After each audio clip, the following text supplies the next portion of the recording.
I got my first legal job before I even found out whether I had passed the bar exam.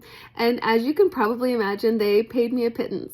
Once I passed the bar exam, I got a raise and then kind of a little bit here and there over the next couple of years, but it still didn't amount to very much, at least not as far as I was concerned. I remember thinking that if I had a baby, then it would not be a hard decision at all to completely leave the workforce because what I was making it didn't feel like much in comparison to not being there to raise my own children.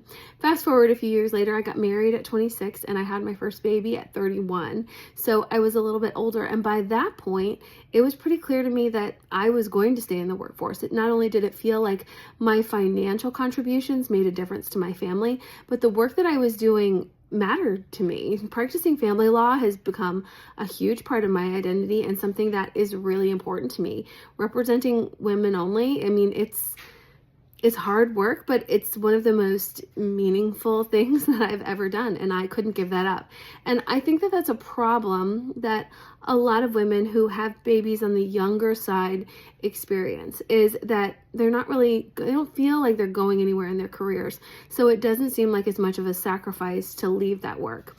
But not only then do you miss out on the incremental raises and things you would have gotten, but you also miss out on independent benefits, on contributions to your own Social Security, to retirement, and all sorts of things. So even though I understand the pull of wanting to stay at home with your children, it's certainly something that I have personally experienced.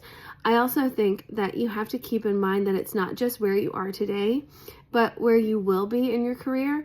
And remember too that childcare is a shared expense. It's not only your responsibility to justify working because childcare costs X number of dollars each month.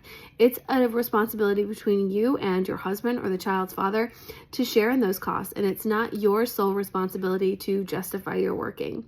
I think if you stick with it, you'll find it's worth it. I know I did.